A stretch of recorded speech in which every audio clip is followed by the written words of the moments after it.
Inna panjang tumu, bukan sukun tetapi dimasukkan kepada waw tumu.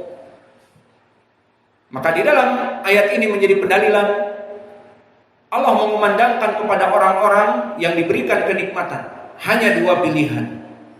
La in syakartum la azidannakum. Jika kalian mensyukuri nikmatku wahai hambaku, la azidannakum, akan kami berikan over and over again, more and more again. Diberikan tambahan lagi dan terus dan terus.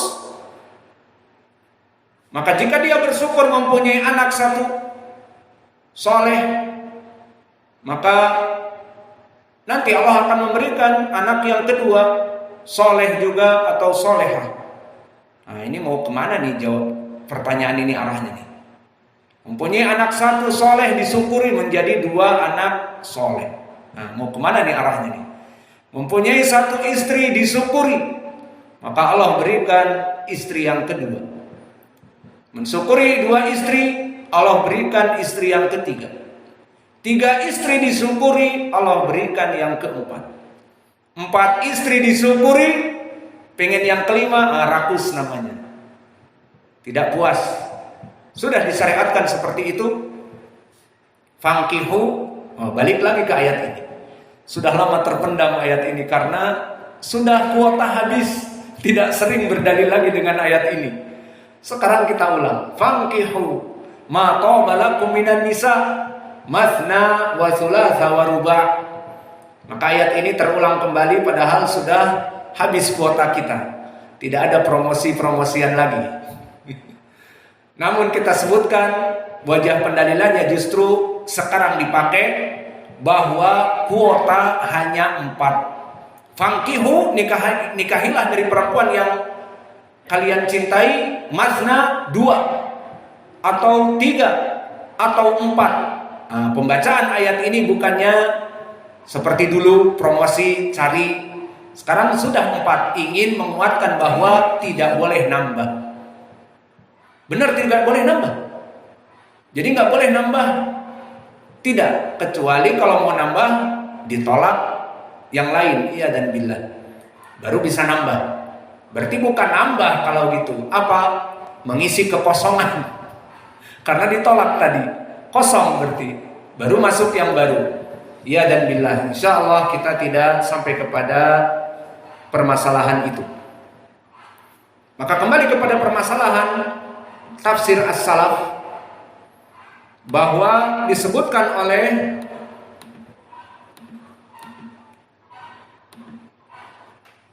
as-salaf yang mana dia bernama Abu Nadrah. Dan Abu Nadrah ini barakallahu fikum, dia seorang tabi'i yang meriwayatkan dari sahabi. Abu Nadrah bernama Al-Mundhir ibnu Malik Al-Aufi, dan silsilah Al-Aufiyin sama dengannya. Maka Al-Aufiyin dari mana? Dari Basrah, maka dia Al-Basri.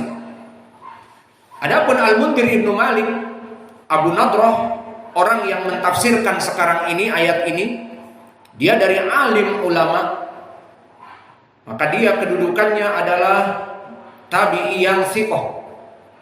Disebutkan oleh Abu Zur'ah thiqah, disebutkan oleh An-Nasa'i dan Yahya ibnu Ma'in thiqah, dan Muhammad ibnu Sa'ad Al-Waqidi di Tabaqat Al-Kubra thiqah. Dan Imam Ahmad memujinya dengan menyebutkan ma'alimtu illa khaira, tidaklah aku mendengar orang ini kecuali kebaikan. Dan berkata As-Sam'ani, kana minasiqat tabi'i ahlil Basrah. Dia dari tabi'i yang siqah, dari ahli Basrah, dari guru-gurunya sahabi, di antaranya Abu Sa'id Al-Khudri dan yang lainnya. Maka Al-Mundhir ibnu Malik, Abu Nadrah ini mentafsirkan ucapan Allah, wa amma bi ni'mati rabbika fahaddits. Dia berkata, kanal muslimun yarawna anna man syukira ni'am an yuhadditsa biha. Bahwa dulu di zamannya dia siapa? Para tabi'in dan sahabat. Dia saksikan para sahabat gurunya. Dulu kaum muslimun, mereka jika ingin mengejawantahkan rasa syukur kepada Allah atas nikmat yang Allah berikan kepadanya, maka dari rasa syukur itu menyebutkan kenikmatan Allah, baik sendiri atau dengan istrinya atau dengan manusia yang lain. Maka orang-orang yang penuh syukur bangga atas kenikmatan Allah di depan orang yang lain. Alhamdulillah jualan laku keras hari ini. Alhamdulillah aku dianugerahkan anak yang soleh dan solehah. Alhamdulillah aku dianugerahkan 4 istri yang solehah dan bla bla bla. Gak usah dibahas bla blanya. Maka rasa syukur ini disebutkan di depan manusia ataupun dia sendiri dengan rasa syukur. Maka Abu Nadrah mengatakan, kanal muslimun yarawna anna man syukira ni'am ana min syukri ni'am, bahwa dari rasa syukur kepada nikmat an yuhadditsa biha, mengulang-ulang dengan lisannya. Maka ini dari salaf dulu. Maka pertama sebelum kita masuk kepada syarah penjelasan athar ini, mahalu hada as-sanad. Maka oleh sebab itu manhaj kita di sini manhaj muhaditsin. Jika kita ingin mensyarah dari athar hadis, tafsir dari ulama, dilihat sahih atau tidak. Karena nanti capek-capek kita mensyarah 10 menit, 20 menit, diberikan Al-Quran, hadis-hadis dari athar ini, ternyata ujung-ujungnya sanadnya dhaif. Ternyata ujung-ujungnya bahkan hadis palsu. Maka di sini kita memeriksa sanad ini. Maka sanad ini barakallahu fikum, athar ini diriwayatkan oleh Imam At-Tabari. Meriwayatkan dari Ya'qub, gurunya Imam At-Tabari, haddatsana Ibnu Ulayyah. Qala haddatsana Sa'id bin Iyas Al-Jariri an Abi Nadrah. Tadi Abi Nadrah Al-Mundhiri yang mentafsirkan ayat Al-Quran ini. Maka hadis ini mahalu. Pertama gurunya Imam At-Tabari, Ya'qub ibnu Ibrahim Al-Qurasi. Maka dia telah ditautsik oleh para ulama. Disebutkan oleh Abu Hatim Shaduq, dan disebutkan oleh Yahya ibnu Ma'in Siqah, dan disebutkan oleh Muhammad ibnu Sa'ad Siqatun Ma'mun, bahkan di atas derajat Siqah. Dan berkata Ahmad ibnu Saleh Al-Jaili Siqah.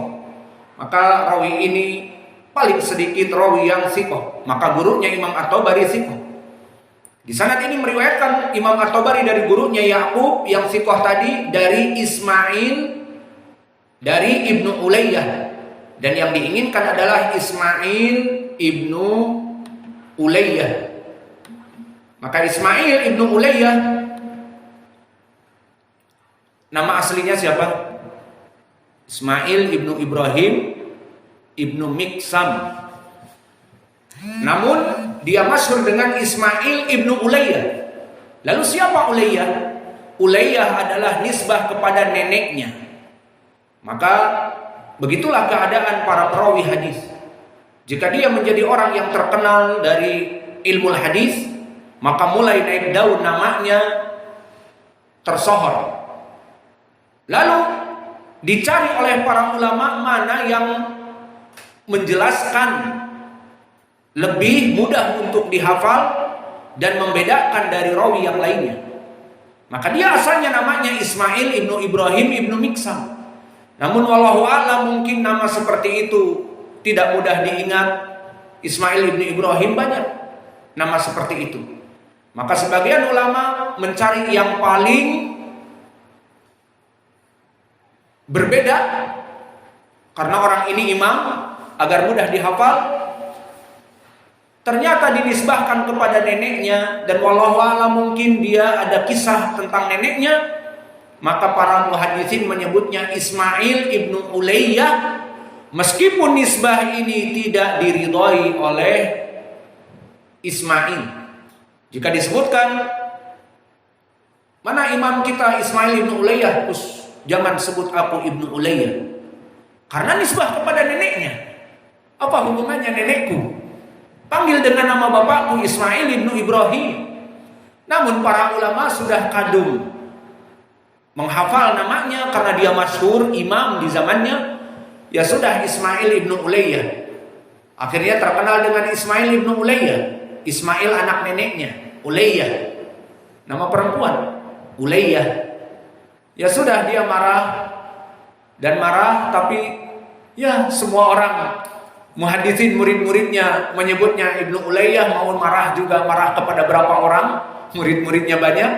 Ya sudah, akhirnya terkenal dengan Ismail ibnu Ulayyah.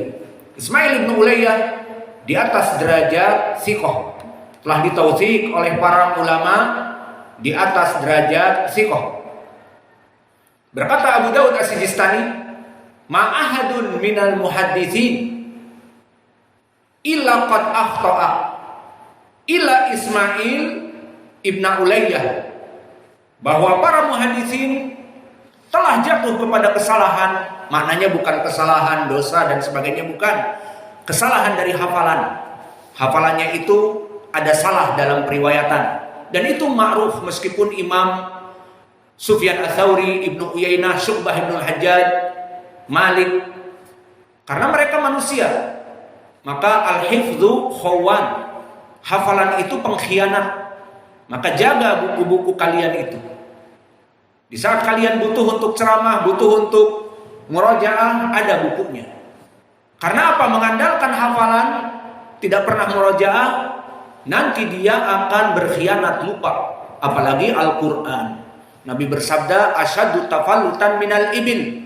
Awas, Al-Quran itu kalau tidak dimurajaah, dijaga, dia lebih cepat kabur daripada unta dalam ikatannya.